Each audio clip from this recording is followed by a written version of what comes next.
And I stood up and I go, Anthony Kiedis, you are a douchebag.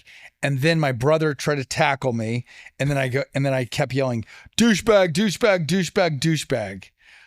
Like a jerk, like the biggest jerk in the world. The better thing is the part 2 of that story that happens the next day. Yeah, I want to. The next day, That's a better. I'm hungover,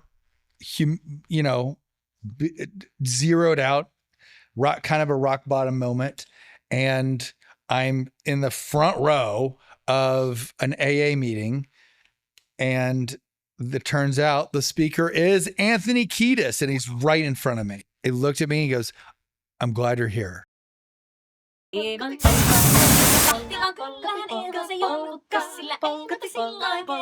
Painful Lessons Podcast. I'm Tyler Ramsey, and we have a special episode today. I'm really pumped about it. I have a list that I got through Grok 5.0. Is it 5.0? No, I think only Grok 4 has come out. Grok 4. You're I got a list from Grok 4, and it's 50 champions of sobriety. I should say 50 famous people that are champions from sobriety. It seems very heavy on actors, but also has some sports stars and music stars. And when I was a kid, I thought the coolest people were people that were like hardcore addicts. Like Chris Farley was my hero. I thought that guy was just about as cool as you can get. Jim Morrison, oh my gosh, I wanted to be Jim Morrison. I wanted to die kind of exactly at the same age as Jim Morrison and kind of shine as brightly and, just have this disgusting death. Although I wasn't really aware that was, I didn't voice that, but that's what I wanted. And I'm so grateful that I didn't get it. And who else did I think was, I remember watching Leaving Las Vegas with Nick Nolte, or no, Nicolas Cage. And it's this like gruesome movie of someone that's dying of alcoholism. And I thought that was like the coolest thing to do.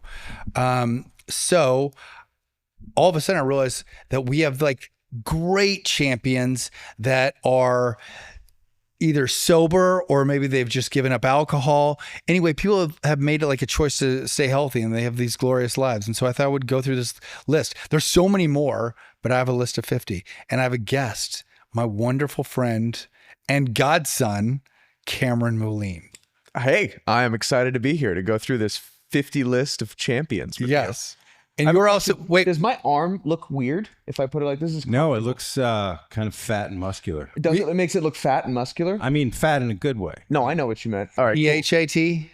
Yeah. It looks PHAT. Right, so it's making me look Okay, wait, really so- big. You're looking so- strong. That wasn't the intention, but I'm going to keep it now that I know. I have a tank top. I'm very proud of my physique right now. I just lost like 7 pounds on this cleanse. Oh, I have like a 6-pack. It's glorious. We know I'm not an Ozempic. you didn't do it alone. You need to stop taunting me. I'm not Ozempic, it shows. I'm on a cleanse. You were fat not so long ago. I'm on Ozempic. I'll have you know that I tried Ozempic for 2 weeks and it gave me heartburn. And this has nothing to do with. Oh, but Ozempic. you did try Ozempic. Who would be dumb enough not to try it? I haven't tried it. I haven't tried it. Listen, you seem like you're in great shape, so there's no need. Thanks. But do you know that it also helps people curb their cravings for alcohol? I did see that there was a study that came out that was made that connection, that it stopped addiction overall. Dude, I'm up for it. I haven't read it though, so I'm not going to pretend like I know about it. Let's get into this. So let's hold on. I want to just. Hey, what if I tell you what we get into? Hey, how about I tell you what we're doing here? What if I tell So you? you've got in your hands right now. You have 50 stories of famous people. This is gonna be the first podcast I tell somebody to leave. 50 stories of famous people who got sober. It's more and it's public information. Public information, Right. Points. Information. So we're in a group together of alcoholics, and we know some of the people on this list. We are even friends with some of these people on this list, but we're not giving away information that we have. I don't know how much of this you're allowed to say on the podcast. Is it good? Listen, just let me finish. Okay. We know people on this list, and we're not going to give any of information about like information that we've gathered through our personal conversations. Right. So we're not giving up any anonymity. But like, listen, I'm just gonna, everyone, the first person on everybody's list, you can guess who it is. A sober story? A sober story. It's probably Robert Downey Jr. Right. Simply the greatest hero of all recovery. Okay. Totally. So we do know him and we know stories about this, but we're only going to use public domain information.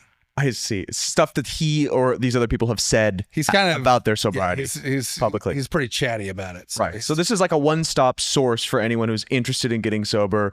Instead of going on the internet and finding each individual story, you can find it all this here. Is a list. Okay, this is Tyler's really bad idea. Let's do this. I think it's gonna be like, no, it's not. No, I think it's an like, amazing idea. It's gonna be like super like let's start with Robert. Clickbaity. No, come on. Let's air his dirty laundry out. He's already aired. Listen, the guy is not shy about talking about recovery. The greatest, one of the greatest moments of any alcoholic of all time, I think, is when Robert Downey Jr. used a moment where he was he introducing Mel Gibson or was he? I know what you're talking about. Yeah, where he said. What? It was the Golden Globes. As a Golden Globes, right? And he was introducing Mel Gibson, and he started it by saying, "I wouldn't have had my second chance had it not been for Mel." And I think it's time that we stop demonizing him and give him his second chance. Yeah. That was, and he very eloquently presented that, and because Mel Gibson helped him get sober. I think that, and I think Mel had also like put him in a couple movies when he was uninsurable and did a lot to help. I think one of them was called Kiss Kiss Bang Bang.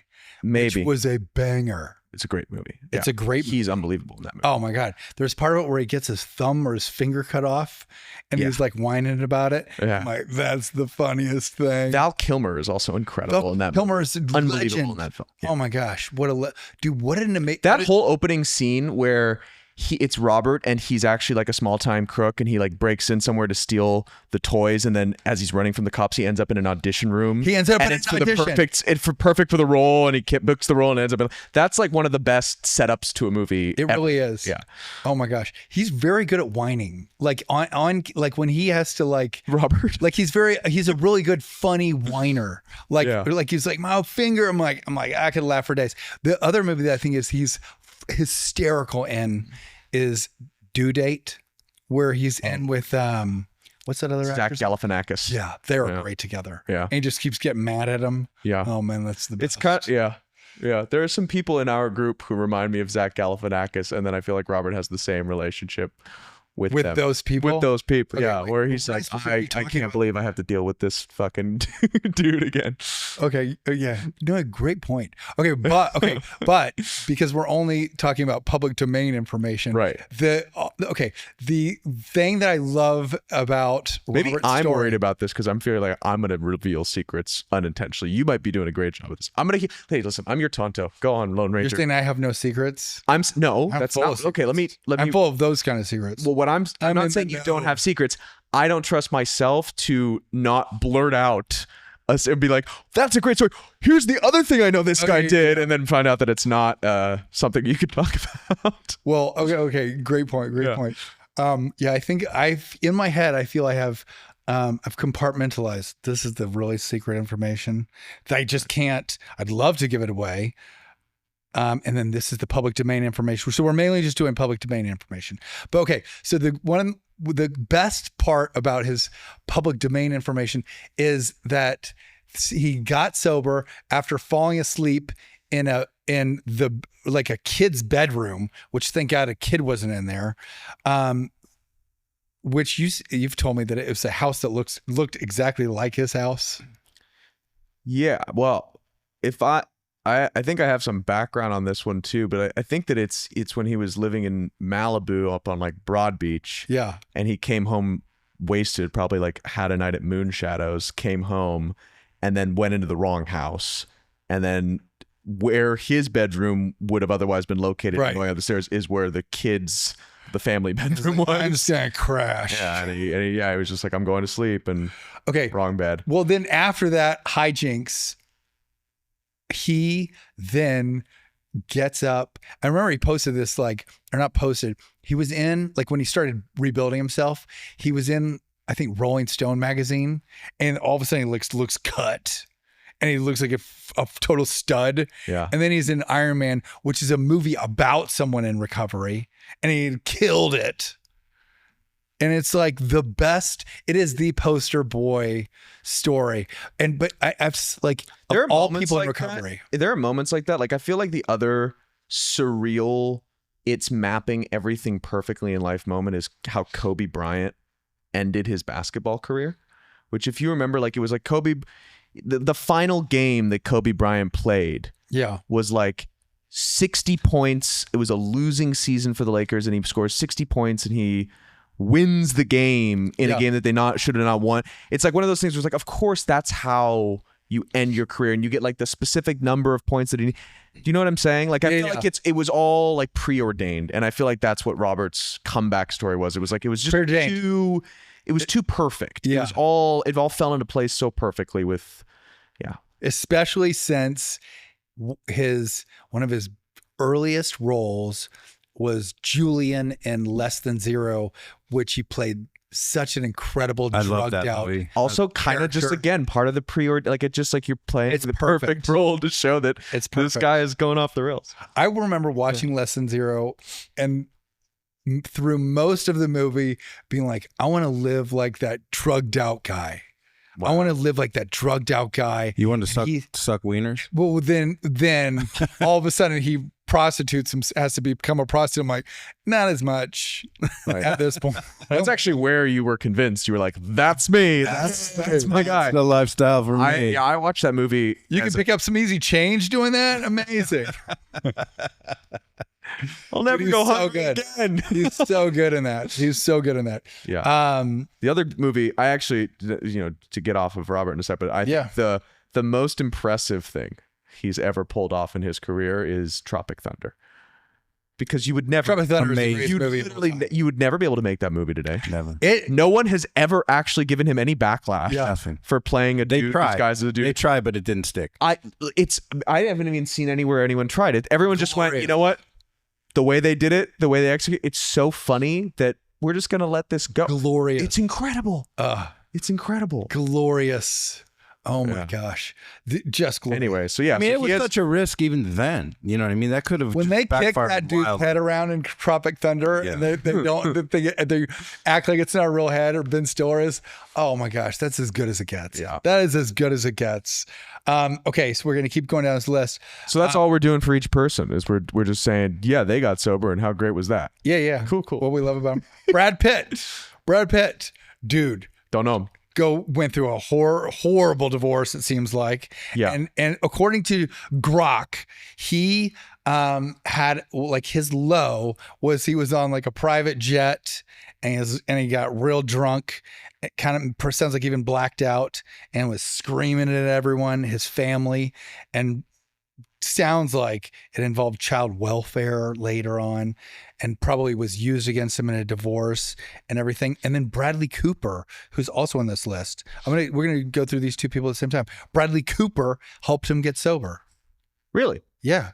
I've never met either of those guys, but I think Me either. Brad's the best looking human being on the planet, so I give him the benefit of He's gorgeous. no matter He's what. got more gorgeous. Yeah.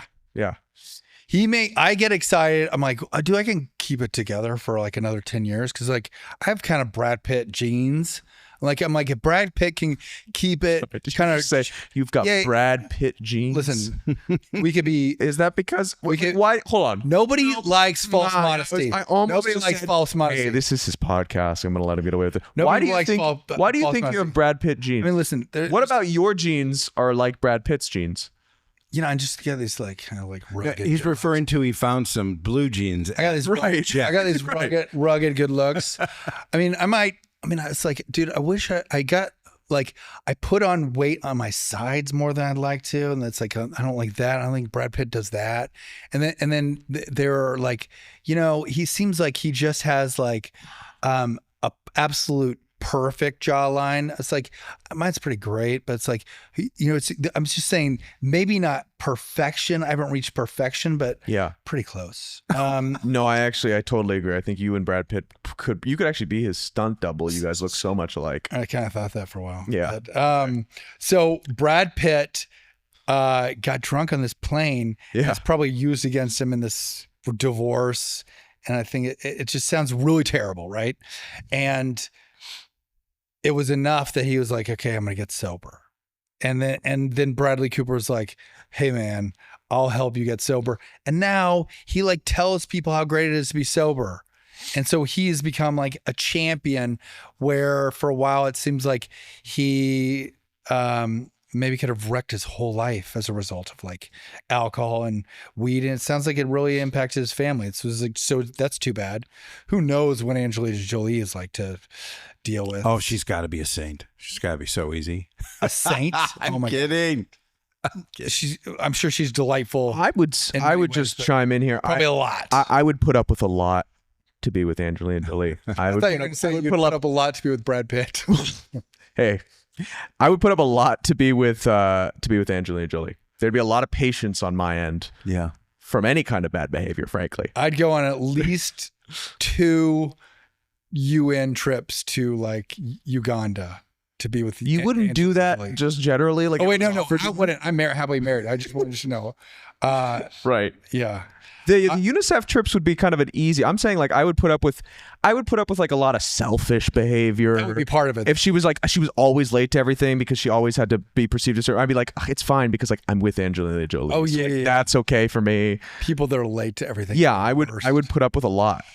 Anyway, I'm so happy 30 that minutes late today. I was 30 minutes late, but you put up with a lot because I'm kind of where you are a genetic counterpart to Brad Pitt. I'm probably more Angelina Jolie. You're helping me today, and so you were like, I'm going to do a power move and be 30 minutes late. No, that's your own crazy insecurity and how you're spinning the situation. Oh, okay. I had to drop off my kid at school and switch cars. Yeah. So I have 2 kids. So now, just really quick, we haven't really gone into any stories. Like you just want to go down the list and be like, so Brad, yeah, he blew up his marriage drunk on a plane, and now he's sober because other Brad helped, and that's where we're gonna move on And from. now he's like helping people. Beautiful. And if you know more stories, tell me. But it's like we're just I mean, some of these people will be like, next. Okay. Like, we're not any. I just want to help you make some good content. You don't need to worry about it. People are watching, they're tuning in. Oh yeah, it's an enormous audience. Enormous audience. Okay, cool. Millions of people. Listen, I'm here to help. Millions of people. Jamie Lee Curtis. Oh, this is my favorite story. So, Jamie Lee Curtis, dude, she's been talking about recovery for a long, like she's been a champion, says over 20 years of sobriety.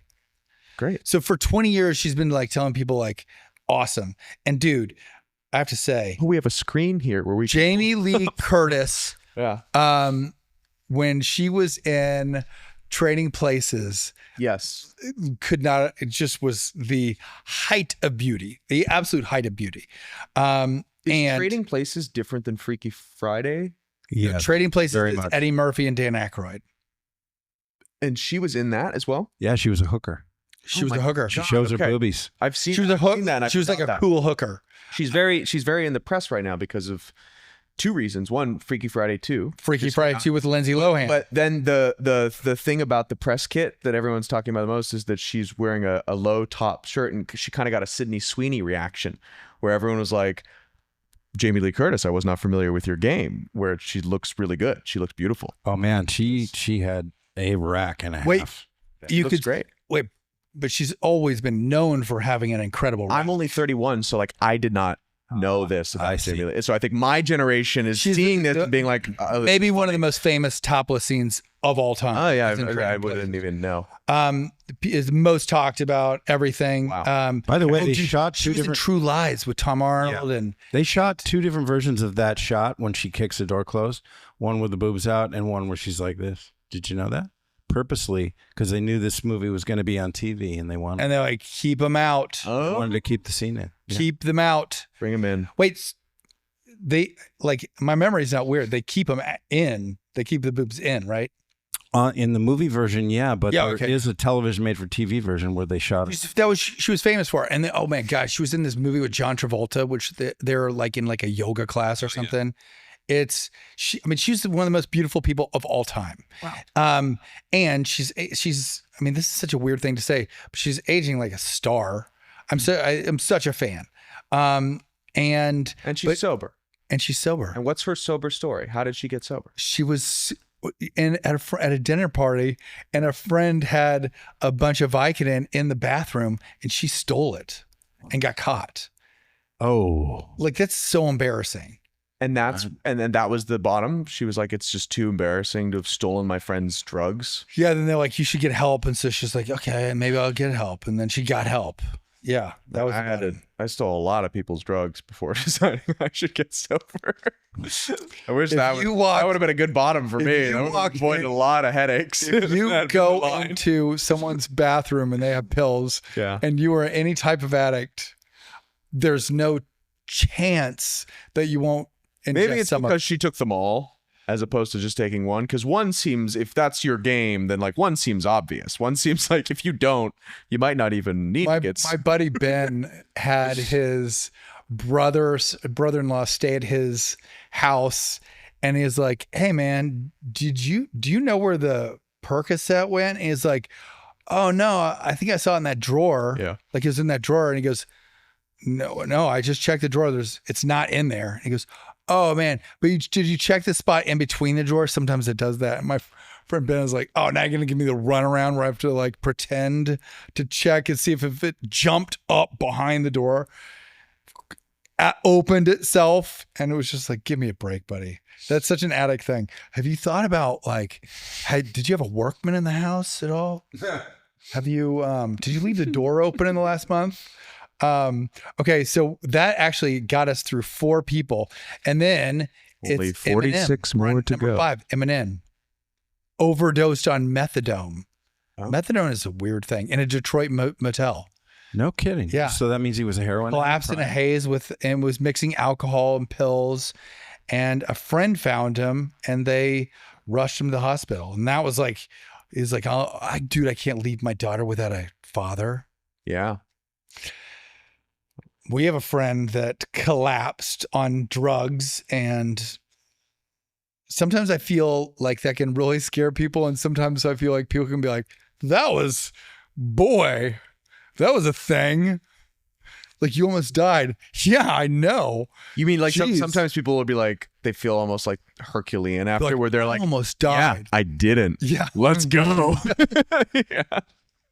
I almost died after that car wreck. Yeah, it turns out I can't. Yeah. You know? I watched several 180s on a snowy road and you almost died. Like, I know. Yeah. I'm pretty good at driving. I had a lot of responses to very, very near death, close calls with drugs, alcohol, and partying where my response in high school was, I know, I can't die. I can't. Get ready.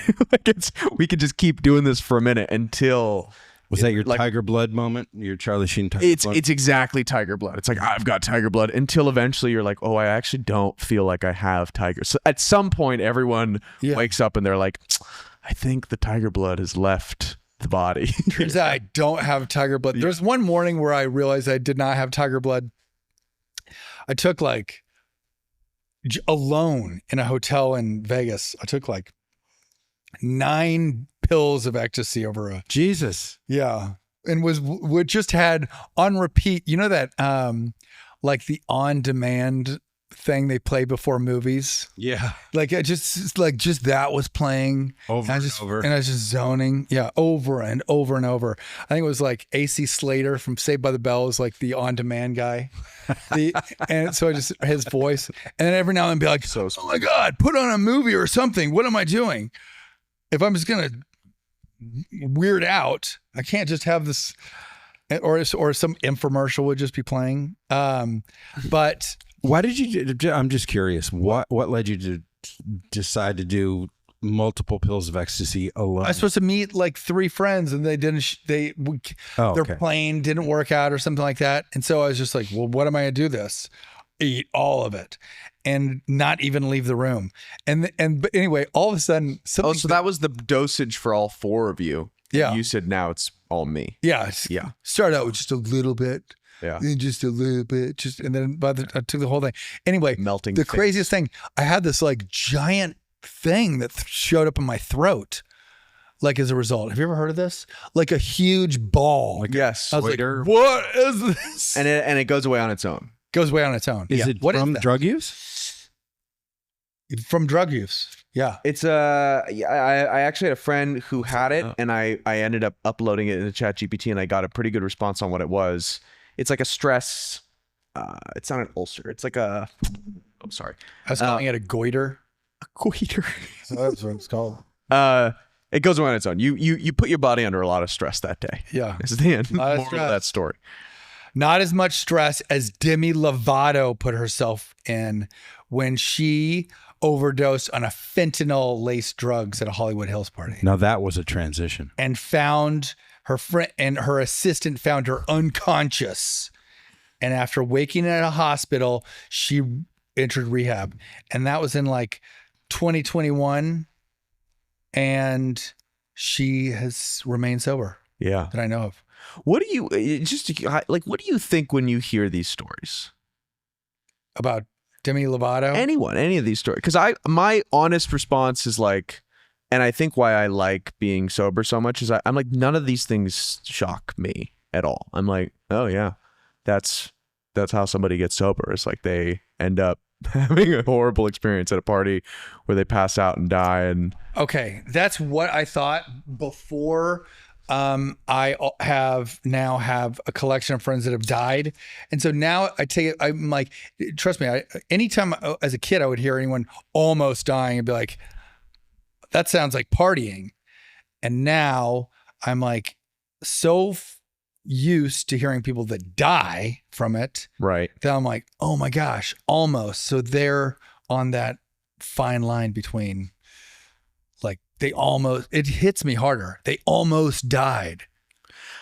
As opposed to like they almost. Well, I died. guess I'm like saying this in the context of like they got sober, which is the positive, happy ending here, right? You want some water? Sure. But I just mean like it's hard for me to judge. Like none of these stories, I have any. Firstly, like I personally have no right to judge anything because like. Probably done most of those things, but Yeah. like I'm always just like, oh, so it's a happy ending. They got sober. How amazing. That's it, right? Yeah. I mean, are you asking me if I have judgment? I'm wondering if are you judging these people? None. Are you like are we roasting Demi Lovato right now? Or are we just celebrating that How she would got you even sober? ask me that? Of course not. I don't know. I feel like someone watching might be curious. No, I'm like, this is a great story. This is someone, Demi Lovato, so talented, but plagued with demons, apparently. And aliens. I don't know about aliens. No, Where did that come from? she's an abductee, she says. She is? She says she is, yeah. I don't disagree. I mean, maybe like that it. happened. Maybe that you're kind of just throwing that out there. It's a big one, but I like the wrench Yeah, that was thrown like into it. that. Actually, that's the most interesting thing is like what made you get sober? I was abducted. Okay. I was drunk, ass- and that ass led to play, my but not abduction like- by aliens. Oh. Yeah. Ass play, but not as you would imagine. The ass play would not be what you'd request. It wouldn't be your search. It would be a different type of ass play. Yes, Jerry. Jerry is good for the dick The joke. alien ass play joke. Yeah, Yes. he. We need some sound effects. Anyway, yeah, Demi Lovato, and then it seems like she's really stuck the landing. I'm like, no, zero judgment. I'm really proud of her. I'm like, I don't know Demi Lovato. I know another pop Me star on this neither. list that we'll get to later that I'm also excited for. There you go. Dude, Spider-Man, Tom Holland. This isn't a great story. It just sounds like an embarrassing night and heated argument at a London pub. And his friends were like, you acted like a jerk last night. Not the crazy story that I normally am really attracted to. Well, you have a crazy story. I shared last night in our AA thing, and you goofed me because I didn't talk so much about recovery, but just like, this is what I remember. I really like to hear a lot of war stories. Like how crazy it got are the stories that I like to hear.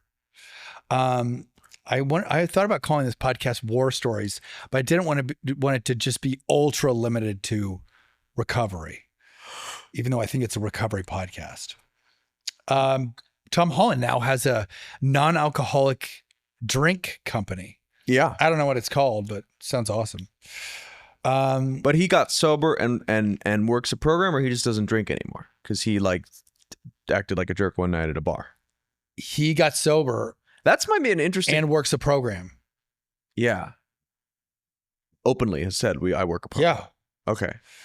But I think he might be one of those people that has been able to give it up kind of easily. Right. So isn't like in meetings all the time. Sure. Cool. I've never seen him in a meeting. Oh, we have a sponsor. It's called Optimist. There's a non-alcoholic spirits company called Tom Holland's drink. It's another different Tom, actually. The Optimist.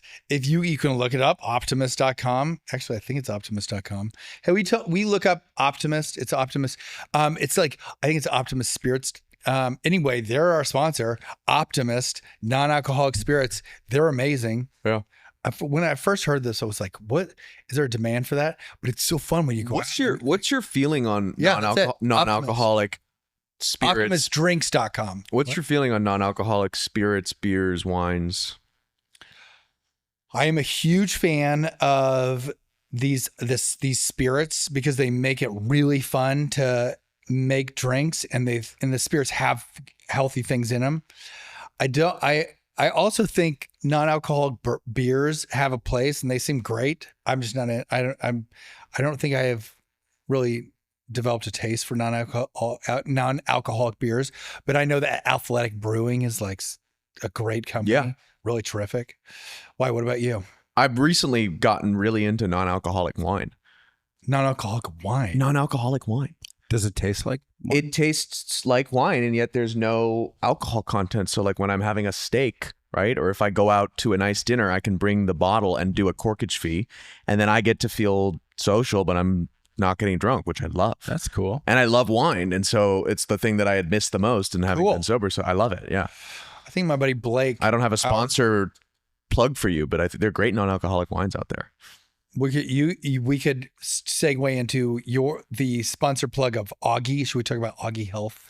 Augie Health, the health hub for all of your data, allows you to share all of your records, aggregate everything across every different medical provider in the United States, take agency and control back of your health, own your health today.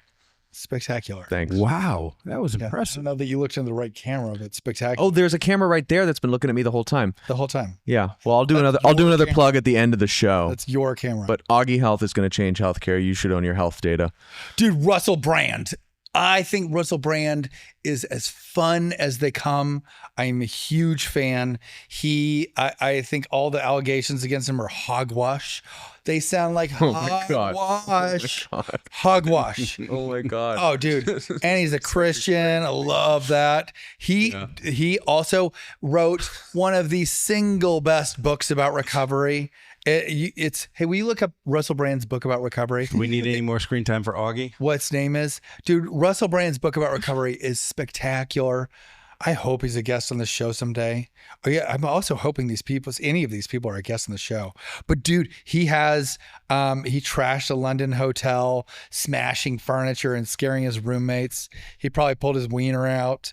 As one does. Are you reading that, or are you just saying that? You're just adding that one in? Seems like something he does. You like to think about it, right? His agent found him passed out amongst the wreckage and drove him to rehab. Right. And then he got better. And dude, I'm such a fan. It's called Freedom from Our Addictions. Russell Brand, Freedom from Our Addictions. Dude, listen, sometimes it's great to read books. I wouldn't, because it's available in audiobook, and when his voice is great, so why not listen to it? It's the best book on recovery you can find. Wow. Even if you think the guy's become like more right wing than you enjoy or something like that, because he's kind of political lately. I like his politics, but he is spectacular, and this book has helped so many people. I'm such a fan. I don't have an opinion on Russell Brand. I don't think I know anything about him. I think it's cool that he's written this book. I think I find him a little annoying. I did for a little bit. I think I find him a little love him. annoying if I'm Love being him now. real. Oh my God. But I think anyone that sucks the air out of a room is a bit annoying, mostly because that's probably what like I want to be doing. Like I like all the attention, and so that's probably where I'm I projecting. had to do a deep dive. Yeah. I don't like when I thought he was annoying. Because I feel like he might one up me in a room that that's probably where it's coming from. That was my thing. Totally. So I think he's just a great guy. I don't know about these accusations though, so I can't comment the way that you so accusations. But yeah, well, I don't know. I don't believe him. Okay. I don't believe anything. The things that are being said about him, I don't believe him. I don't know what there's some situations out there where there's some like stuff that I just don't believe. Anthony Hopkins. Oh, too. This is a great story. So he was. I have an Anthony Hopkins story. You do? I do. Okay, I'll gladly share it because it's nice. Just a nice thing. Let me tell you go first. He was starring in Hamlet on Broadway. Right. Or on wherever, the London Broadway. He was tanked, and he all of a sudden started making up lines. And he would call Hamlet or whoever was the other person. He would be like, "You old bloke," and he started making up Shakespeare that wasn't Shakespeare.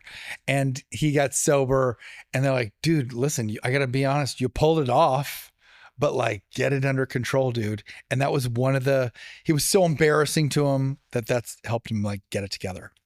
But amazing. But it's cool that he pulled it off. My story is that when I was starting to get sober, and it was not on one of my first successful runs, I was walking up to a meeting, and this little old man was walking next to me, and he said, "Is this your first time here?" And like, I was so kind of like scared and defeated that I was even going to anywhere to get help with sobriety, that I was like, yeah. And I looked over and I was like, oh shit, that's Anthony Hopkins. Anthony Hopkins. Yeah. Wow, that's cool. And he says, I'll tell you what, after the meeting, I want to take you to lunch. What? And he took me to lunch and just bought me lunch. What? And talked to me for like an hour and a half, gave me his number, and he was like, anything you need, stay sober. And I never kept in touch with him after that. Like, we did not keep in touch. I texted him a couple times. He didn't answer, but like, he took me to lunch and was the nicest guy. What? Was wonderful. Yeah. Wonderful guy. Wonderful. Had no reason to do that other than he was like, this kid looks like he's out of place and worried about being here. I want him to feel welcome. Nice guy. Spectacular story. Spectacular guy. Dude, amazing. I told you a story last night about going to a meeting, being fresh in a meeting. Yeah. And after a real blackout, terrible night, right, humiliated myself, right, and looking up, and it was exactly the person that I had humiliated myself in front of. Yeah, your story actually sounded a lot like Tom Holland's story, in a funny way. But my person was Anthony Kiedis, right. Glorious frontman for the Red Hot Chili Peppers. Who I always thought was a legend, thought was awesome. And then a friend of mine who also was awesome, but said that he was working on a set and he didn't really enjoy his time with Anthony Kiedis. And for whatever reason, I still don't know why I did this. I go, Anthony Kiedis, you are a douchebag. Yelled at him in a restaurant. Wait, you just said that out of the blue when you were high? He walked in. He was with a group of people. I was sitting at a table with my brother, who was annoyed how I was acting, this reality contestant named Trishelle, and I can't remember who the other person was. And I stood up and I go, Anthony Kiedis, you are a douchebag. And then my brother tried to tackle me, and then I kept yelling, douchebag, douchebag, douchebag, douchebag, like a jerk, like the biggest jerk in the world. And this is, by the way, you were a Chili Peppers fan. I love the Chili Peppers. I mean, at the Chili Peppers. Yeah, okay. And then apparently your stories are epic. Then I learned, and also Dax Shepard was with Anthony Kiedis at the time. Whoops. Who I knew from what was that Ashton Kutcher show? Punk'd. I knew from Punk'd. Yeah. I have friends that worked for MTV, and I have friends that worked with Punk'd. They're like, Dax Shepard is great. I didn't even recognize him, but he apparently was like, let's kick the shit out of this guy. And Seems very appropriate And response from Dak it turns Shepard. out Seems like they were exactly what he with did. 8 other people from AA Yeah. that were like, no, we're all Jedis. Let's not do that. This is someone else's suffering. Let's just leave and wish this guy the best. And they did that. And they didn't pound, everyone jump on top of me. That story is good. The better thing is the part 2 of that story that happens the next day. Yeah, I want to The hear next day, That's a better. I'm hungover, zeroed out, kind of a rock bottom moment, and which I didn't know I would go even lower than that. But anyway, it was a rock bottom moment, and I'm in the front row of an AA meeting, and it turns out the speaker is Anthony Kiedis, and he's right in front of me. Dude, that's kind of amazing. And he was awesome. Yeah, that's And he the goes, thing. dude, he looked at me, he goes, I'm glad you're here. That's cool. He was so cool. It's cool. I mean, dude, it made me, I was sharing about this last night. It made it so I thought of meetings forever and the people in AA forever after that as like something that's legit, not posers. People, I was like, this is what I would like to be that. I would like to look at someone who embarrasses me, and instead of bringing all my ego into the situation, be like, I'm hoping that you get better. If I can be that type of person, I think I'll start to love who I am. Were you able to apologize to him? I did, and he received it like a champ.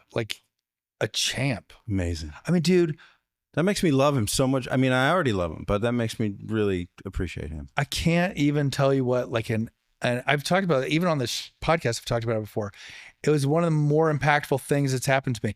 And I've never been able to, so I was able to say sorry to him, and he's so amazing. And I've seen him again since. I've never run into Dax Shepard. I ran into another guy recently that was there at the encounter. It's like, yeah, you were an asshole. That was crazy. That was crazy. Like yelling at someone. It was a sushi restaurant in West Hollywood, and they were coming from a meeting at the Log Cabin, which is like the famous Hollywood meeting. But then there are 7 other people that were at that thing that I was so blacked out, half blacked out. I don't even know who those other people are. They know you. They know. They know you. Me. Who's next on your list? It was a memorable thing. Gerard Butler. Gerard Butler. That guy, I think that guy is as cool as it gets. And he had an accident that was really public that helped him get sober. He had a motorcycle accident that was really public. And he had a motorcycle accident that I think sounds horrific. He was on the motorcycle? He was riding a motorcycle, a near-death experience. Really? As scary as you could ever imagine. Yeah. Wow. As scary as you were. And so it's like, again, I'm just going off public information. He woke up in a hospital. It's like, what happened? Dude, I can't imagine waking up and having a broken body and just be like, what have I done? I broke my body. Dude, I think that it is cool that how many heroes of mine are in recovery. It's like if I was to look at someone, a couple of people and be like, dude, those are the coolest people I can think of. It would be Gerard Butler would be in the group. Robert Downey Jr. would be in the group. Mel Gibson would be in the group. Mel Gibson said some crazy stuff when he got drunk, though. And it seems like stuff that was very out of character. Some of it was like nuts things he would say.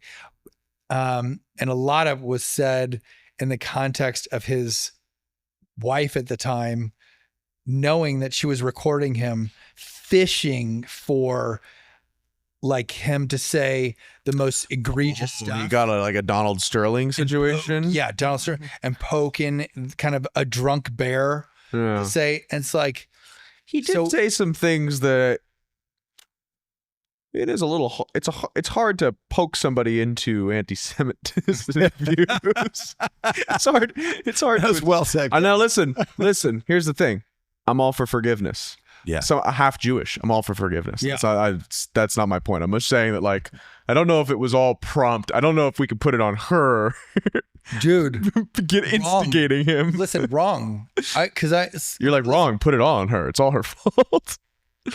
Yeah, it's her fault. Okay. She I was. don't know if I can agree. She went fishing. Yeah. And was like, "Oh, I'm not catching the fish right away, so I'm going to say things off camera. Going deep sea fishing. Deep sea fish. On deep sea fishing. I'm going to get this guy so riled up and so furious. Yeah. Pushing all the buttons, and it's kind of a similar thing to Kramer when he got caught, or when he was filmed saying Kramer from Seinfeld. Just the N-word, like over and over and over times. Yeah. To these people, I'm not excusing. I'm just saying. Was he high? What? Was he high during? He wasn't high, but he was provoked by these two guys, and the way he's explaining it, he was like, I was just trying to say the meanest thing I could possibly say because these guys were making me so mad. And I don't know. It's like, what, we're going to be judged for the worst things we do all of a sudden? No, I don't think that it is. I don't think anyone should look at any of those situations and be like, that's who that person is. That's who that person was in that moment when they were at their worst. My wife, right? I feel one time provoked me, or was provoking me, not trying to provoke me, but I remember being like, I'm going to try to say the worst. What is the worst thing? What is the scariest thing? Yeah, totally. I could say? Been there. And be like, I'm going to unalive myself. It is crazy. Yeah, they do that. Really? Yeah. But anyway, I was trying to just say the scariest things. And then later she's like, did you say that? I'm like, no, I didn't mean that. No, I didn't mean that. I think we've all said horrendous things in a moment of anger. Yeah. You know, that aren't our character. For sure. I'm going to unalive you. I didn't say that. That's a step too far. Elle McPherson. I don't really, there's not a real story there, but her name made the list. Elle McPherson. Hubba hubba. Talk about a legend. Don't even know who it is. I was going to say she's before Cameron's time. Yeah. She was Sports Illustrated. She passed out at a fashion event in Sydney. Huh. And she had to leave. They asked her to leave. Is what she did. And I'm sure there was much worse. I'm sure there's people that were. A really, really drunk runway walk seems kind of funny to me, though. It does, being honest. I think that's kind of it's a choice. It's a bold choice Amber for Valletta. A fashion brand. Amber Valletta has a story about nailing some multi-million-dollar gig, right? Yes. And she showed up drunk and high and was like, dude, I just didn't care. You'd think that it's everything is on the line. You gotta be able to keep your eyes open. And it's she just showed up tanked. And I think maybe it probably still killed it. One of the best runway walks of all time is Amber Valletta and Summer Harlow. And they have this walk back and forth, and it's two legends. And you're it makes you appreciate runway walking. Wow. Where is this on a show, on Project Runway, or is this just you were following fashion weeks year after year and you saw these two back to back on the same floor event, and you were like, that makes me appreciate. I have taken a deep dive into runway walking. You have? Yeah, I made it because of your Brad Pitt. Jerry works on this thing with me. We put together a sizzle reel for a show about runway walking, and we pitched it. And Armie was the voice. Armie was the voice the week before he got canceled. It's a killer sizzle reel. And we met with Apple TV. I swear to God, I thought they were going to buy it in the room. 2 days later, Armie gets canceled. His story should be on. Whoa, shit. Sorry about that. He is in sex recovery and he's not in AA recovery right now. Otherwise, he would be on there. This isn't just people who have. If you go and you come back, Matthew Perry is on here, and then I'm like, how did I miss this? Because he clearly wasn't sober when he died. Clearly, yeah, he wasn't sober when he died. Yeah. Okay, wait. So Amber Valletta So, by the way, I'm such a fan. She's from Tulsa, Oklahoma. Are you playing our video? No, I'm just putting runway walks. Dude, I could talk about runway modeling all day. There's Amber Valletta has this moment. I'm telling you, it's with Summer Harlow. The two of them walk by each other, and it's like two of the most iconic walks ever. What is it about a runway walk that? And Amber Valletta seems like she's getting better looking every year. Couldn't support that more. But what is it about a runway walk? Having done a sizzle reel for runway, I'm watching them right now. Like, what is it that makes them so? It's a form of confidence. Like they find the confidence in them, and so when someone truly gets the runway walk and it's like becomes an iconic thing. Yeah, it's like, this is how I want you to see an expression of confidence. Get this. And then you see it. And it's not like, it's like they're not talking and they're not singing. It's, Carly Kloss is incredible at runway walking. Just plants her feet. Dude, Carly like, Kloss has one of the most stage. iconic runway walks ever. And also, I think she's like 6'2". So it's like, it's just more powerful. It's this incredible. Is crazy. Like I'm watching this. I'm seeing, I have no in-depth analysis to this at all. There's a little bit of a bounce. There's a little bit of like a hip hop, but like, people are just walking and I could go on and nice on about runway clothes. walking. You know what? I want to talk to someone about runway walking. I'm clearly not Giselle for a runway walk. Giselle Bundchen has also one of the most iconic walks. Oh yeah, I mean, She'll be listen, I'm a big fan of all of the people we're naming right Yeah. now, but not for their walk. Yeah. That's not Wait. that's not what won me. You know, Okay, there's the greatest. Giselle Bundchen. Wait, saying it. Yes. The greatest runway walk of all time is not a woman, it's a man, and it's this dude named Leon Dame. We look up Leon Dame. Maybe he'll famous come walk. up. Maybe he'll come up. It's the goofiest thing you've ever seen, and he kills. And like Anna Wintour afterwards was like, "Oh my gosh, that was incredible." It's the most weird thing ever. He'll pull it up in a second. I'm just sorry. I'm sort of captivated. This. Yeah. Very Well, I mean, all right. pick it up. What's his name again? Leon Dame. Leon I'm Dame. having to repeat this. Sorry, Tyler. Gadzooks. Yeah, D-A-N. yeah, there he is. Leondame, and say like Leon Dame. It's like the Weird first walk. ones that drop. Yeah. Yeah. Wait, come on. Oh, we got to watch an ad. What seems, dude? You don't pay for your YouTube. This is your laptop, my brother. I do pay for my YouTube. I don't pay for my Then YouTube, so I don't you judge. must not be Also, signed in because I'm I'm giving them free ad I'm- space. on it. Here we go. Make sure that this is the walk, though. This isn't it. Yeah. You know, there's 5 minutes of content. There must be a walk here. Jerry, you helped edit the famous thing. This is his thing. No, that's not it. That's not it.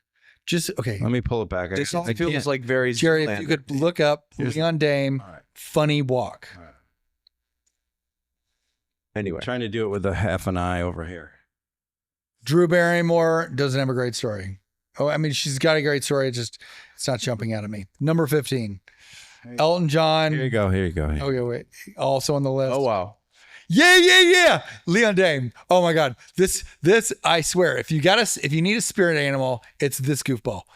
Oh man, look at him. That is Look at him. wild. Just couldn't be crazier walking on that thing. Dude, and he's serious as a heart attack doing this. I'd like to hear him interviewed. Oh my gosh. Look at that. yeah, it's a lot. I mean, a lot of body contortion. It's a lot. It is a lot. Anyway, that's Yeah. how he got famous. He was already a big model. It says worst runway walk of all time. The worst could be the best, but there is Well, I mean, this is the most amount of people talked. they about have it, I guess. since they have a trans girl guy it's in a wheelchair that does like one little, like moves with one arm, and that is like actually I think the most out there runway walk, if you can count being on a wheelchair and all of that is a thing. That's in our documentary. That was the We're gonna like choose- that's the I'm top. I'm gonna choose the high road here. I'm gonna go Jedi on Dude, that. Jerry worked on it. I did it with my friend Dude, Marco Garcia, who is the most talented producer. I hope, you know what? I think this runway thing is going to come back. Okay, wait. Back to Sobriety. Yeah. Daniel Radcliffe blacked out in an London alley. Oh. who knows what he did when he was blacked out. Naomi Campbell. Dude, what a shit show she must have been. What a shit show. A crazy, drunk Naomi Campbell. I can't imagine how fun it would be to be at a party with a crazy, drunk Naomi Campbell. Just getting, needing all the attention. Just this giant, awesome, stunning thing. Yelling at people, throwing phones at assistants. Oh, I'd be out of there. I'd be gone. Oh my gosh. I can only imagine. High on cocaine. No, well, of course, we were just talking about runway walking. Naomi Campbell, one of the absolute greatest of all time. The best. Wow. Of course, you can only imagine. I mean, that's like an alien. She's just such a stunning figure. Zac Efron. High on cocaine, got into a car accident after a night of partying, totaling his vehicle. I didn't know he was sober. Yeah. I think half the people on this list are kind of surprising, to be honest.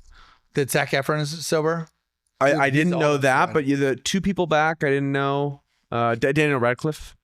Yeah. Idea. Yeah. Oh, yeah. He loves it. Samuel Jackson. Dude. Cocaine. Empty bottles, crack, probably.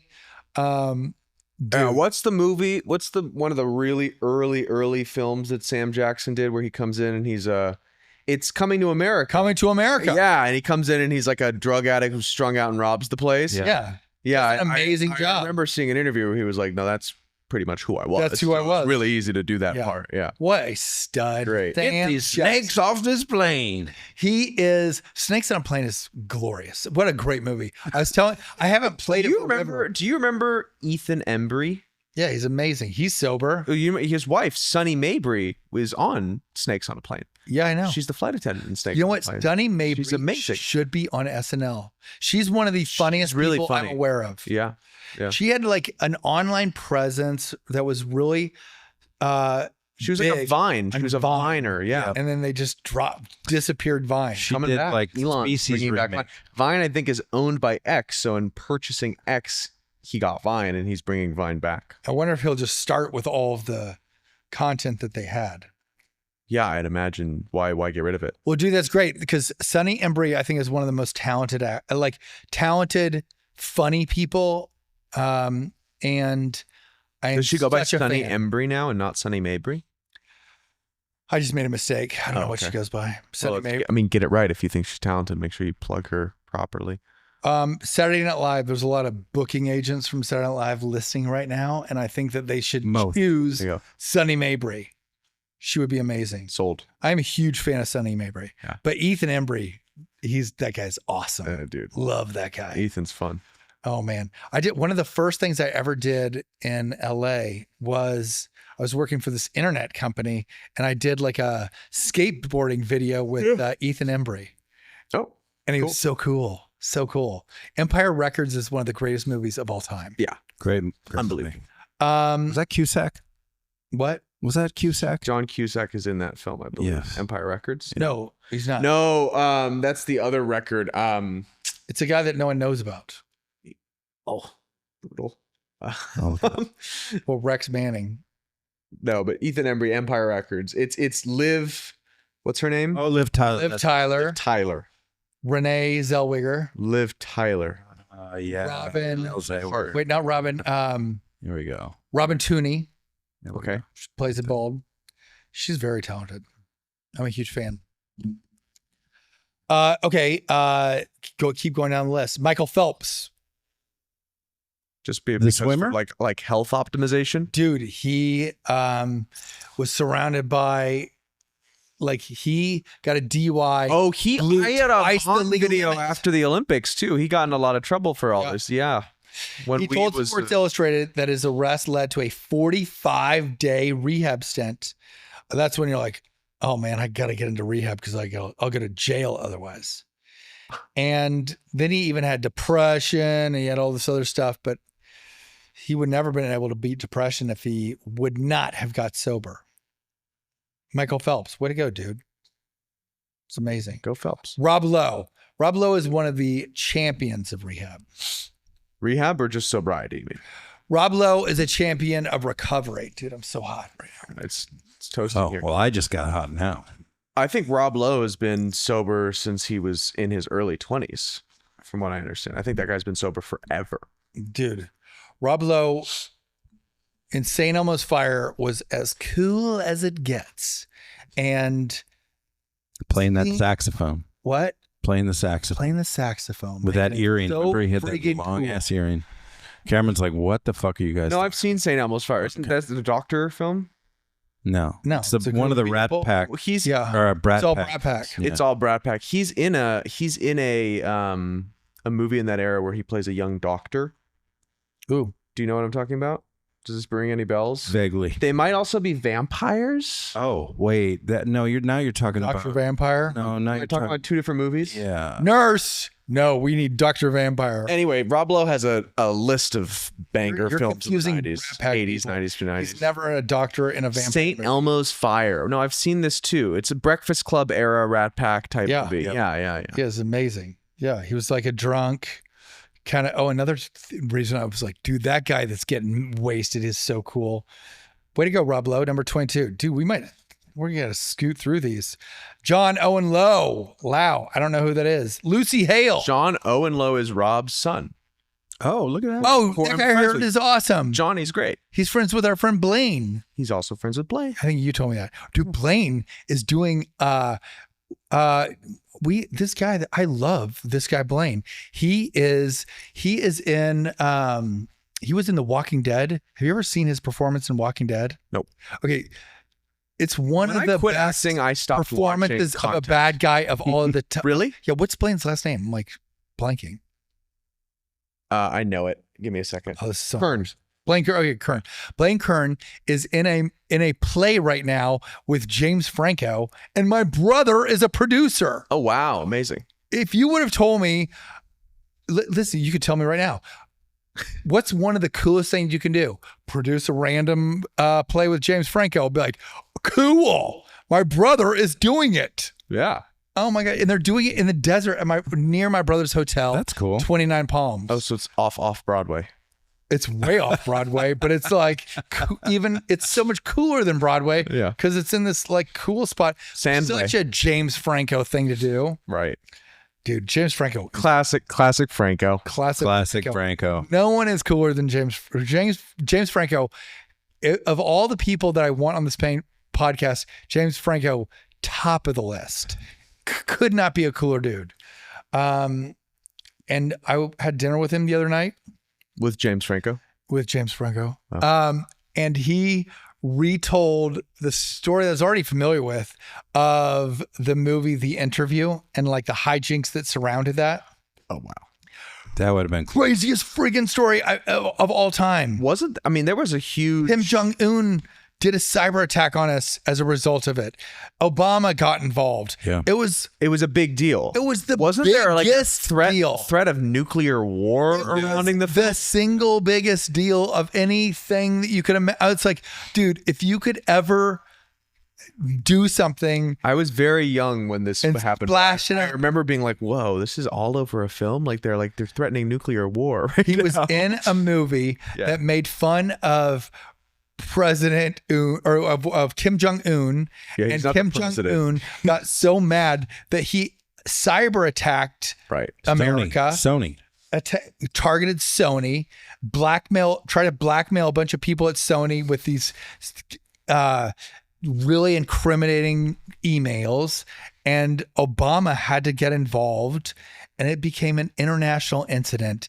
And Wait, it was that wasn't- also that- the funniest movie of all time. It was so funny.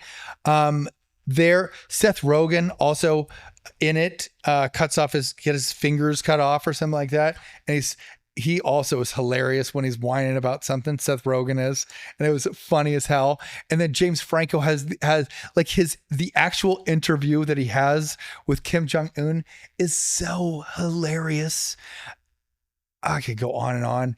And then one of the climaxes of the movie, they play Katy Perry's Fireworks, and it is just a moment.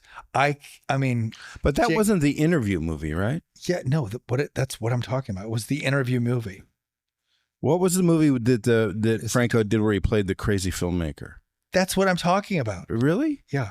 No, that's a different movie. That you're thinking of the pickup art, not the something artist. Yeah. That's right. That's different. Oh, where he plays the guy from The Room. That's what Which he's spectacular. That's a phenomenal James film, Franco too. That's really funny. Is maybe the best, like of that specific generation. He's the best.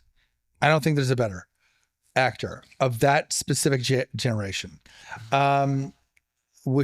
Dude, love that kid. Did you ask him to come on the pod? And also Yeah, he said no. his fiance, my brother was also a producer on this movie that his fiance came out called We Are Your Friends. It looks like such a banger. Bella Thorne. It seems like you should be able to get James Franco on the podcast, and the fact that he said no, I hope so. I've got some questions. Listen, he didn't say no. I hope it works out, but I haven't asked. That's Right.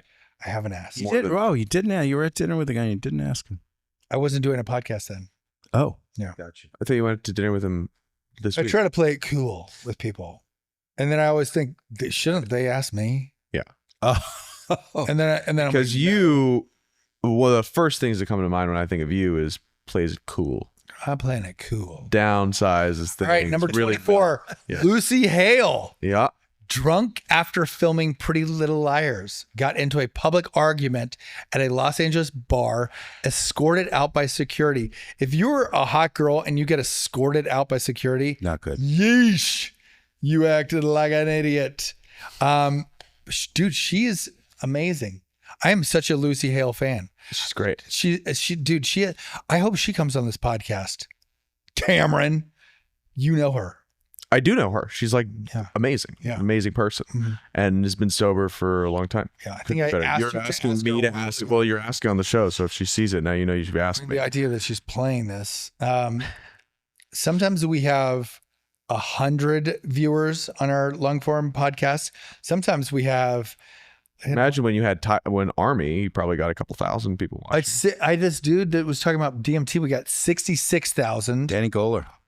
Danny Goller, 66,000 views just on his long form. And then on a couple of shorts, we've had like almost 4 million for a short. Oh. And then on, Armie's, when he when it was his first time to talk, that got, I think, 150,000. Dude, this podcast is coming. It's really happening. I'm very excited about it. Everyone's talking about it. Everyone's talking about it. Everyone is. It's true. Everyone is talking about Lucy Hale and James Franco. It's becoming part of the lexicon where people are going, Yeah. you just learned a painful lesson. Yeah. You should go on Painful Lessons podcast. If I ever hear that and overhear that in conversations, I will just melt. Lucy Hale has a thing that I saw her on a show, and she's talking to someone, and she's like, "Oh man, like drunk sex is the worst." And, now I'm having like real good sex. And I'm like, I don't know, drunk sex. There's things about drunk sex that are incredible where you're just like, whatever is going to happen. Like, I do prefer a life that includes sober sex. But to say that drunk sex is just like terrible is, I think. Yeah, drunk sex. You have to be amazing. honest about stuff. And Drunk sex is amazing. sometimes you just you're like throwing things. Yeah. Like, oh man, this is crazy. At least for me. Sam Worthington, like I still like to get my wife drunk sometimes. And I mean, Sam Worthington, drunk, got arrested for disorderly conduct after a bar fight in Atlanta. And then it's like, and his wife's ultimatum. Most of the time it's like a wife's ultimatum. Like, dude, get out. If you don't, this is someone that you knew or know. Paris Jackson, number 26, Paris Jackson. You know Paris. I do. I'm fascinated by Paris. He knows Michael Jackson's daughter. Did you date her? I know Paris. Yeah. Okay. So cagey. I know Paris. Cameron's so cagey. I've known with Paris his since I answers. was in my 20s. Gina Kirschenheiter. I don't know who that is. Nikki Glazer. Oh, dude, Nikki Glazer. famous comedian. She's I know the name. I don't know what she looks like or what her deal is. Oh my god, she's like the most famous comedian. She's one of the most famous. Okay. She had her like ultimate Lucy Hale moment. Such a pretty girl. Lucy Hale, way to go. What is look up Nikki Glaser so I can see what she does. Nikki Glaser, she's like a big tall blonde. And she had a famous moment where there's two things she's famous for. Yeah. One is she bagged on Taylor Swift and then was like, I didn't mean it. I'm the biggest Swiftie. Oh, I've seen it. Yeah. And then another thing is that she, at the Tom Brady roast, like she dropped like a perfect. Was she the one that was like, my husband's here right now and That's her. I would kill him to suck Tom Brady's smash his head open. Right. Yes. Yeah, her boyfriend. Yeah. And she's also very open that she would be fine if her boyfriend hooked up with other girls. She also talked a lot about kind of backdoor stuff and like inner comedy. And people were like, whoa, that's so edgy. She's the edgiest. Okay. That's how she became famous. Okay. John Party. Dude, John Party is a country star. One of the best country stars out there. You lost me. Dude, he's amazing. I bet. He's tall, studly, and he wears a huge hat. Wow. Huge cowboy hat. Dude, he kills it. He toured with Dierks Bentley. Oh, yeah, who I almost went to a concert of with you. Oh, did you back out? I backed out. Yeah, you Dierks Bentley concert. That was a great concert. Was it great? Dierks Bentley is one of the best country shows you can see. Mainly, or like, also in part because his like closing act is a band, like it's his alter ego band called Hot Country Nights. They are as funny and cool as it gets. They fight with each other on stage. They make fun and it's like they're all just rowdy. They all have a mic and they're all bantering for the audience kind of thing. Yeah, but then they like get into they have mullets. They have mullets. Mullets. And then if he's touring with someone, he recently like Post Malone was touring with and then joined. Was playing in vicinity. Cool. Then joined Hot Country Nights for a thing and pretended that he was Dierks Bentley's like bastard kid. I don't have a good Post Malone story, but I did see on Instagram the other day that some of his fans found him captured by one of the Google Maps cars. Seriously. So just in a random cafe somewhere in Paris, they've got who is clearly Post Malone just sitting at the cafe having espresso. That was funny.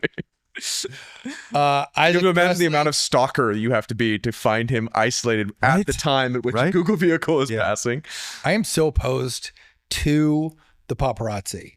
It's so egregious what they're doing. They seem like they heckle people until those people get mad enough that then give them footage that they can sell. And this is a shenanigan in society that needs to stop. I don't care. I'm not trying to defend celebrities, but what I am opposed to are shenanigans. Well, firstly, I think celebrities are very underpaid for the hard work they do for society. That's not what we're doing. It's just. Can I finish my point? You got to speak. Squatters are shenanigans. Well, yeah. No, I just think that like A, celebrities are underpaid. B, okay, you're being silly. It's hard enough. Well, I'm just glad, I'm glad I had never had real success as an actor where I had to worry about paparazzi, because I think I would have just been Sean Penn about it. Like if someone's actually on your property or in your face, or like you're trying to just take your kid to school and they're there and they're like, hey dude, you're being a fucking lame bitch, fuck you, blah, blah, blah. I wouldn't have the self-control to not run them over with my car. Yeah. I wouldn't do it. I don't understand how celebrities do. Who would? I think anyone could understand that that's like crazy. Who would? Yeah. But it's a shenanigan. It's a loophole that we shouldn't allow in society. Like we should be like, oh, jerks. No matter what the laws are, we can't have jerks. Like you're a jerk. Killed lady. You're being a jerk. You're exposing like your very limited knowledge of how laws work, but I'm like fucking in theory I'm with you. You are a jerk. Yeah. You're a jerk. You're being a jerk. It's the jerk. They're worse than that. They're leeches, because like their whole profession hinges on stalking you and collecting video evidence of your personal life so that they can monetize it. They're leeches. They followed Justin Bieber around until he started acting nuts. and then they're like, do we think it was him? we got it. Think He acted nuts. You have this thing where like you tend to blame the tertiary party in a situation. Dude, they did the same thing. Mel Gibson's wife made him say all this thing. The paparazzi made Justin Bieber act nuts. I think Mel Gibson was taunted into that behavior, which he was taunted and he was poked. That's a great example. He was taunted, he's poked. Thanks. And in his head, he's like, in his drunk head, he's like, I'm gonna say the meanest thing I can because I'm being like, dude. I'm sooner to blame the fact that he consumed alcohol and said things he otherwise didn't mean than I am to be like, yeah, the wife got him there. I'm like, is she a master manipulator? Was she like, what's yes, she master manipulated a situation that she was filming. She knew exactly what she was doing. She was in it. It's a shakedown. It's a shenanigan that happened that we should not allow as society. That like Ben Affleck says it really well, like where he's like, dude, if you see me like really bummed out and I look like I'm like just like bummed, I'm walking with whoever, Jennifer Lopez, and I'm just like bummed, it's because there's a jerk following me and I'm like, dude, now I'm bummed this guy's following me. So it's this thing where jerks are allowed to profit for being jerks and hyenas. I don't like paparazzi. Squatting is another example. Like in the Palisades right now, you can go to a property, you can get mail at that property, it can put up a tent. What? And all of a sudden, this is happening. People are squatting in the properties in the Palisades. And they get squatters' rights. And they get squatters' rights all of a sudden. Right? Yeah, it's a shenanigan. Yeah. Shenanigan. Yeah, that's another one where I should be like, no, take jerk. The high road. Get out, jerk. Yeah, I won't say on camera what my response would be. I'm going to bulldoze you. No high road taken there. You would be gone. You'd be off the property. Yeah. Here's a bulldozer. Get out, you jerk. Yeah, I wouldn't even. Here's 7 Dobermans. These probably a little closer. Oh my God. There's someone doing it close to where I live. And I'm like, oh.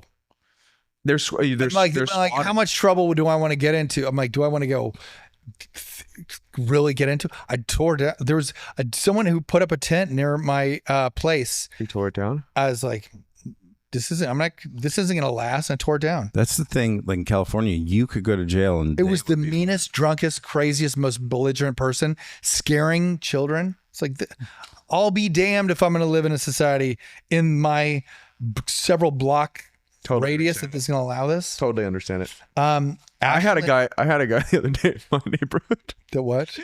I had a guy in my neighborhood who was just walking up the street screaming. He was a homeless person, and he was just walking in the neighborhood screaming, "I'm going to kill you. I'm going to do that." Yeah. And my first thing was like, okay, you know what? Firstly, it was 6 a.m. Yeah. So this guy woke up or hadn't gone to sleep yet, on edge.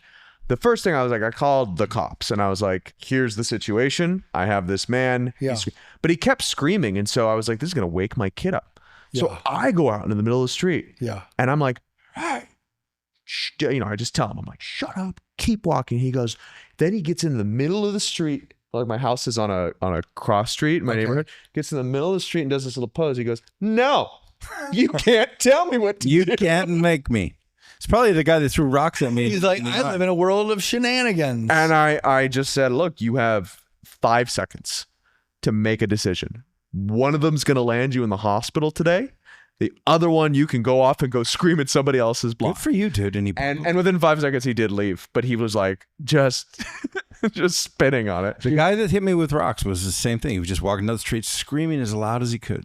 And then he decided, I'm gonna just throw rocks at them. And then I was just talking to people trying to ignore him, and all of a sudden I just got pelted. Did he get arrested? No, he ran. Oh, dude, you know what happened to me when I was 20? Well, I was at a mall with my friend's little brothers, and we were doing Christmas shopping. It's 2 days before Christmas. He's like, watch my little brothers. I'm going to go get them presents. So I'm sitting at the food court at the mall and I bought them lunch, and we're at those like high tables, community tables that are like high seated.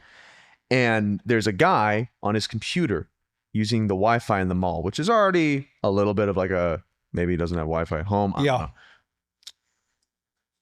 We sit down next to him. We're eating. And the youngest of the brothers is sitting closest to this guy. big burly guy. And the guy starts kicking his high chair, the kid's high chair. And the kid jumps out and runs behind me. And I'm like, look at the guy. And he goes, stop crowding me. Why are you crowding me? Okay. And I was like, I get in between them. And I'm like, what are you talking about? Like sitting at a table. And he's like, your friend's being a fucking weirdo. I was like, he's like, I'm talking to that guy. I go, no, you're talking to the adult responsible. I'm like 19 too, but I'm like the adult responsible for the 8-year-old that you're screaming at right now. Yeah. And he's like, fuck you. You're being a fucking weirdo. I go, I'm being a weirdo. You're fucking retarded. And when I said that, right, and I was gassed up and like, you're not supposed to use that word, apologies, but like when I said that, I saw a life of this guy being called that flash through his eyes and just rage just for an instant. And I went, oh, I shouldn't have said that. Right? Like, you're like, no. I was like, oh, that was a really bad. That's what I should have said. That was really no. But so here's what happens. So I one up him in that moment. I say, you're retarded, and I see a flash of rage. I go, I probably shouldn't have said that. It keeps escalating, and I'm just like, dude, let's go outside. Yeah. Like if this is really an issue, you really want to die on this hill, I will fight you to protect this kid. Like, let's go right now. Yeah. And he looks at me and he says, don't say another word to me. And I go, I won't waste my breath, man. And I go and I look to the kids, and I've moved on from that situation. I'm looking at them and I'm like, don't worry, guys, nothing's gonna. And as I'm getting happen out, corner of my eye, this guy full sprint has run across the table and just boom, blindside clocks me in the face. Oh. And I got knocked off my chair. I'm on my feet and I feel my jaw drop. And he broke my jaw. Get out of here. Blindside punch. And the jaw just goes shink. And I go, oh, I'm going to kill you. Grab this guy. And I have him on the table. And I get pulled off. And I think I'm seeing double because I see two of the same person who pulled me off. It was twin brothers. And they pulled me off and they were like, there are kids everywhere. Twin brothers? Twin brothers pulled me off. There are kids everywhere. There are kids everywhere. I'm like, yeah. And the guy packs his computer up and goes, I am not a child. I am not a child. And he runs from the mall. And so this guy broke my face. Oh, my I go to the Lord. bathroom. I'm like washing my mouth out. It turns out it was a homeless dude. And we like reached out to the mall. We were like, give us the video footage. And the mall wouldn't do it. Sherman Oaks Gallery. They were like, no, sorry, that's private. We were like, we're going to have to subpoena. This guy broke my face. We ended up not caring. We just got it fixed. But yeah, so a homeless guy broke my jaw too. Dude, I want to talk to you because we're going to do... Two people have been attacked. Two people in this room have been attacked. This was and 2 days before Christmas 10 years ago. 10 years ago. John Party, Isaac Presley, AJ McLean. I want to talk about AJ McLean. Jason Biggs. I don't know much about Jason Leagues. Ashlyn Harris is the soccer star that is like that gay soccer star. Okay. And she sounds like she had a practice, was taking a bunch of Adderall and passed out. Oh, okay. So that's crazy, whatever. But what she's known for? What? She gayed Sophia Bush. Sophia Bush, she like turned, like brought out of the closet. Sophia gayed Bush. Sophia Bush. That's the verb. Yeah, she gayed her. Is that a verb? It is now. Okay. It is now. You've made that. She's like, have you thought? She's like, I'm so dazzling. I want you to be. If you haven't thought about coming to the side, come to the side. And she seduced Sophia Bush, who was straight before that. And now is Sophia Bush into Bush? She's Sophia Bush. So, oh gosh, Sophia Bush, Jerry is in the gutter. Sophia Bush is now happily in a relationship with Ashlyn Harris. And they have been in a relationship since this. And Ashlyn Harris would never have been able to pull Sophia Bush if she wouldn't have become sober. So yeah. Okay. That's a great story.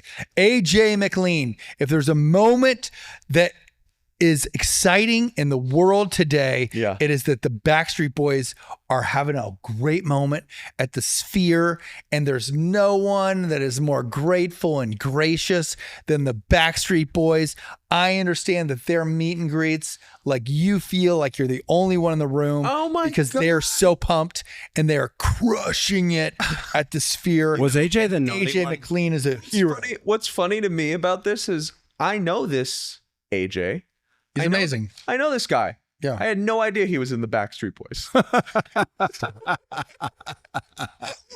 hung out with this guy maybe 50 times. I had no idea that's what he did for a living. I swear to God. I had no idea that he was in the Backstreet Boys. That's an awesome story. You're like, that guy is a very Every time I talk about a ton of style. cool dude, yeah, very bold style, a lot of flavor going on. Yeah.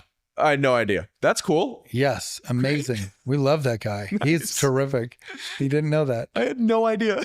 You're just like, that is a lot of style. Oh, there's bold colors on this guy. What did you think he did? Hey, I thought he was like a music producer. Yeah. He had talked about touring, and I was like, he's probably in some band I've never heard of. Right. Backstreet Boys. Heard of them. Know who they are. That's cool. I think we've done a pretty good job here today. No, I was getting ready to say, we're going to stop at 30. I'm trying to realize if we're stopping at 30. Oh, we've covered 34 people. Right. 34 people. Jason Biggs, we sort of passed over. He's got a pretty great story. Yeah. American Pie, man. His wife found them. I didn't know AJ was in the Backstreet Biggs Boys. drunk, hid vodka bottles in his car, Yeah. drinking before a film audition. His wife found them, leading to a confrontation. Those are old alcohol bottles, I'm sure was what happened. And he's also like real into cocaine, I think. And he's been sober. Way to go, Jason Biggs. You are number 33. Yeah, we got to 33. That's kind of a good number. 33. I love it. That's a great Yeah, number. you're going to have to come back when we do the rest. You've been a great guest. Hey. Amazing. Painful lessons. So if you're looking for heroes, I think here are a couple of heroes of sobriety. So they don't just have to be Jim Belushi. That doesn't have to be your only hero. He's funny, but as a kid, I'm like, I want to live like Jim Belushi. How about if you instead live like Bradley Cooper and help people like Brad Pitt? Thanks. Peace.